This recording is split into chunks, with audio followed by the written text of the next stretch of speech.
दोस्तों ये कहानी एक सच्ची घटना पर आधारित है। दोस्तों कहते हैं कि डायन की नज़र दुनिया में लगने वाली सारी नज़रों से घातक और खतरनाक होती है। पुराने समय के लोगों के मुताबिक एक बार इंसान को मौत नसीब हो जाए पर डायन की नज़र ना लगे, वरना उसका अंजाम मौत से भी बदतर होता है। तो ठीक ऐसा ही कुछ घटा था अशोक के साथ, जब वो आधी रात गांव के खेतों से अपने घर साइकिल पर सवार होकर लौट रहा था। आगे उसके साथ क्या क्या घटा ये आप खुद ही जान लीजिए। ये बात है साल 1998 की। अशोक जो कि उत्तर प्रदेश के सिलवट चौक का रहने वाला था। अशोक दरअसल दूध, दही, मावे और डेयरी प्रोडक्ट का काम करता था। यही नहीं, साथ ही वो अपने खेतों का काम भी संभालता था। उसकी जिंदगी काफी अच्छी कट रही थी। सिलवट चौक में चुड़ैलों और डायनों को देखे जाने की काफी बातें चर्चित हो चुकी थी। इसी तरह अशोक आधी रात को अपने गांव लौट रहा था। दशहरे का समय था। बगल के गांव में कोई फंक्शन था, जिस कारण अशोक ने मिठाइयां और दूध दही पहुंचाई। तो ठीक काम खत्म होते रात के 11 बज गए। अशोक बड़े आराम से गुनगुनाते हुए गांव की कच्ची सड़कों से सटे जंगल से गुजरता हुआ अपने घर की तरफ जा रहा था। थोड़ी ही देर में अशोक को वॉशरूम लगी तो वो उतरकर एक पेड़ के पीछे चला गया। वो जैसे ही उस पेड़ के पास पहुंचा तो उसके अचानक रोंगटे खड़े हो गए। उसका पूरा शरीर एकदम से कांपने लगा। उसने देखा कि 4 औरतें सफेद साड़ी में खुले बालों के साथ तपस्या में लीन थी। अशोक की भागने की हिम्मत नहीं हुई, इसीलिए वो कपकपाते हुए उसी पेड़ के पीछे दुबक कर बैठा रहा। वो जो देख पा रहा था वो बड़ा ही भयावह था। कहीं ना कहीं वो डायन की साधनाओं को देखने लगा था। अशोक ने देखा कि एक डायन किसी छिपकली के जैसे सिसक रही है, तो वहीं ठीक दूसरी डायन किसी मृत शरीर में अपने नुकीले नाखून गड़ाकर उसका दिल बाहर निकाल रही है। ये सब देखकर अशोक की हिम्मत जवाब दे रही थी। अशोक को यह बिल्कुल एहसास नहीं था कि वो जो देख रहा है क्या वो सच में है भी या उसका वहम है। इन्हीं सब बातों के बीच अशोक दरफराते हुए पीछे की तरफ गिर पड़ा और इसी आहट से उन डायनों को किसी की उपस्थिति का आभास हो गया। कहीं ना कहीं उन डायनों की नजर अशोक पर पड़ी। जब अशोक ने देखा कि उन्होंने मुझे देख लिया है तो उसने तुरंत वहां से भागना शुरू किया। अशोक का डर से बुरा हाल था। अशोक जंगल के रास्ते से जल्द घर पहुंचना चाहता था। वो डायने भी उसकी तरफ तेजी से आ रही थी। अशोक एक छपरे की मूर्ति के पीछे छुप गया और ठीक वहीं दुबक कर भगवान को याद करता रहा।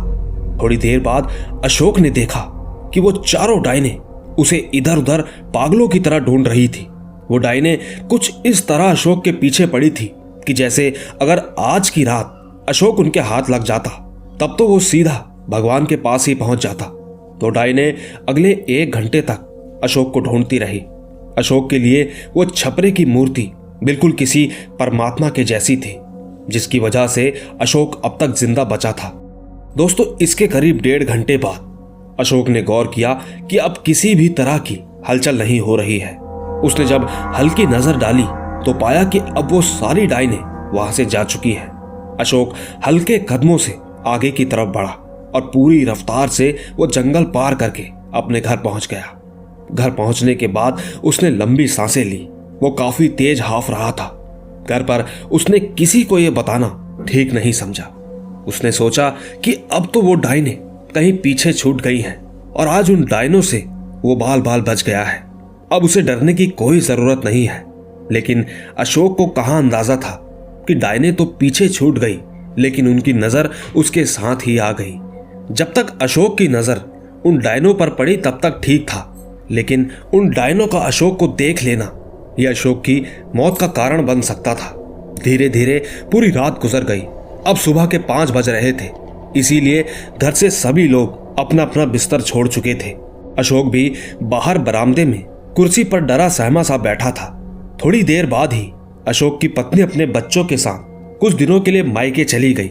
ठीक उसी रात अशोक अपने कमरे में गहरी नींद में था कि उसे तभी एक अजीब सा सपना आया। उसने सपने में देखा कि वही 4 डायने उसे अपने दांतों और नाखून से नोचे जा रही हैं। ये सब देखकर अशोक की दिल की धड़कनें काफी तेज हो गई। अशोक हाफता हुआ नींद से जाग उठा। उसने बगल में देखा तो एक औरत बड़े ही गहरी नींद में आराम से सो रही थी।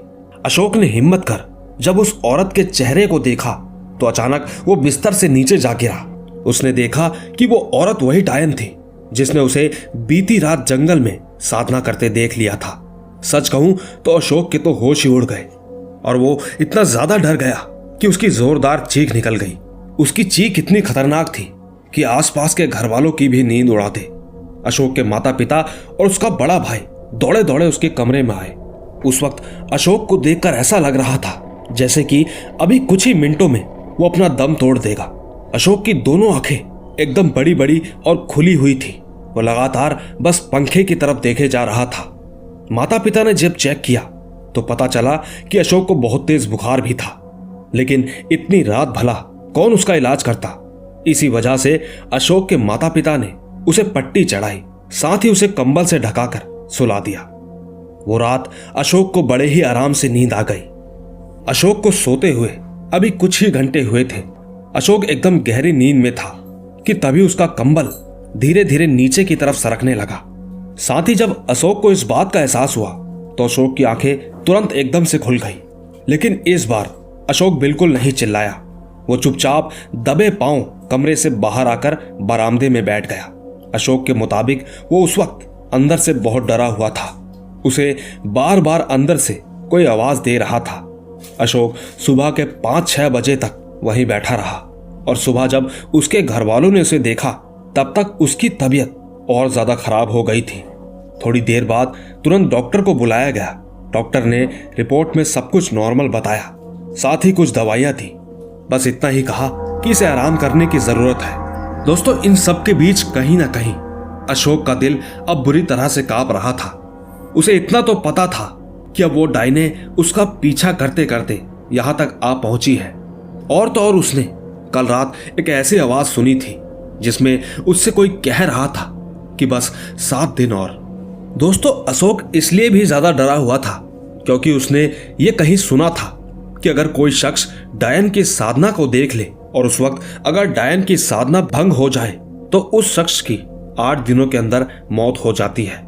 कहीं ना कहीं अशोक बहुत ज्यादा डर चुका था। इसीलिए उसने सोचा कि अब घर वालों को बताना जरूरी है। इसी वजह से उसने घर के लोगों को सारी बात बता दी। घर के सभी लोगों ने अशोक की इस बात को बिल्कुल भी हल्के में नहीं लिया। उल्टा वो तो अब चिंता में पड़ गए। अशोक के पिता को डायन के बारे में काफी कुछ पता था, साथ ही उन्हें इसका अनुभव भी था क्योंकि उन्होंने अपने गांव में ऐसे कई किस्से सुने थे। इसके बाद अशोक के पिताजी एक बड़े योगी से मिलाए जिन्हें उन्होंने सारी बात बता दी। उन योगी ने उनसे कहा कि तुम्हारा बेटा खुश नसीब है जिसने पहली रात में ही उन्हें ये सब बातें बता दी। 2 रातें अगर और बीत जाती तो मैं तो क्या, खुद भगवान भी नहीं बचा पाता। डायनों में भी अलग अलग जातियां होती हैं और ये डायन गालम किस्म की डायन है जिन्होंने मनुष्य जीवन में ही डायन की शक्तियों को प्राप्त करने का निश्चय कर लिया था। ये डायनें बहुत ही शक्तिशाली होती हैं और आसानी से किसी का पीछा नहीं छोड़ती। लगभग 64 घंटों के बाद ये डायनें अपने शिकार पर पूरी तरह से काबू पा लेती हैं, फिर धीरे धीरे उसे खोखला करके उसे मार देती है। दोस्तों, इसके बाद योगी अशोक के पिता के साथ उसके घर पर आए। उन्होंने अशोक को एक कमरे में बंद किया और कुछ समय तक सबको बाहर भेजा। बाहर आने पर योगी ने बताया कि इस पर 4 डायनों का साया है जो कि इसकी रूह के ऊपर कब्जा कर अपनी साधना को पूरा करना चाहती है। अशोक के कारण उन डायनों की एक लंबी साधना भंग हुई है। साथ ही अशोक ने उनका असली रूप भी देख लिया है। बस इसी बात का बदला लेने वो यहां पर मौजूद है। और तो और वो इन डायनों पर अकेले काबू नहीं कर सकते। उन्हें इस काम के लिए तांत्रिक की आवश्यकता पड़ सकती है। योगी ने कहा कि आज शाम ढलने से पहले ही इसे उसी जंगल में ले जाना जहां इसने उन डायनों को देखा था। शाम ढलने के बाद इस पर उन डायनों का पूरी तरह से कब्जा हो जाएगा। दोस्तों, ठीक शाम ढलने से कुछ समय पहले अशोक के पिता और उसका भाई अशोक को लिए जंगल में पहुंचे। अशोक ने उस जगह को दिखाया जहां उसने उन डायनों की साधना को देखा था। उस वक्त योगी और तांत्रिक दोनों ही वहां पर पहुंचे। उन्होंने नमक और मरीच के दानों से एक बड़ा सा घेरा बनाया जहां पर उन्होंने सबको बैठने के लिए कहा। थोड़ी ही देर बाद तांत्रिक ने कहा कि आज की ये आखिरी विधि है। जिसका दिल कमजोर है वो लौट सकता है वापस। अगर विधि के बीच में कोई भी शख्स इस घेरे को लांघकर भागने की कोशिश करेगा तो ठीक ये डायने उसमें समा जाएगी। दोस्तों, सूरज के ढलने के बाद उस तांत्रिक ने एक मोटी सी किताब निकाली। उसने किताब के मंत्रों को जोर जोर से पढ़ना शुरू किया। देखते ही देखते पूरी किताब खत्म होते होते आधी रात हो गई। जैसे जैसे रात ढल रही थी वैसे वैसे अशोक की हरकतें भी बदल रही थी। उसे काबू में कर पाना बहुत मुश्किल हो रहा था। वो इधर उधर उछल रहा था। तांत्रिक ने उसे एक जंजीर से बांध दिया और मंत्रों के उच्चारण के साथ उसके ऊपर जल को छिड़का। इसी तरह अशोक के अंदर से 4 अलग अलग आवाजों में चीख निकल रही थी। अशोक का चेहरा पूरी तरह से लाल हो गया था। अशोक के परिवार वाले भी डर रहे थे। आखिरकार तांत्रिक ने अंत में एक कैंची से अशोक के सर पर मारा, जिससे कि अशोक वहीं गिर गया। अशोक बेहोश था। उस तांत्रिक ने उस कैंची को अपने बक्से में रख लिया। इसके बाद तांत्रिक ने कहा कि वो डायने अब इस बक्से में कैद है। अब ये बिल्कुल सुरक्षित है।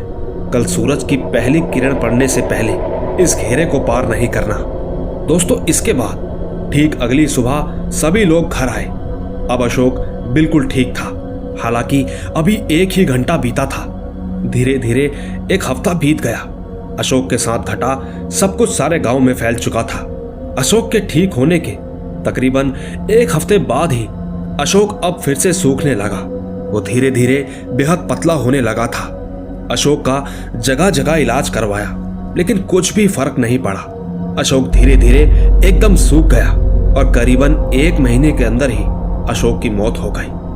दोस्तों, उसकी मौत का कारण उन डायनों की नजर थी या कुछ और, लेकिन हो ना हो अंत में तो अशोक के साथ ही बुरा हुआ।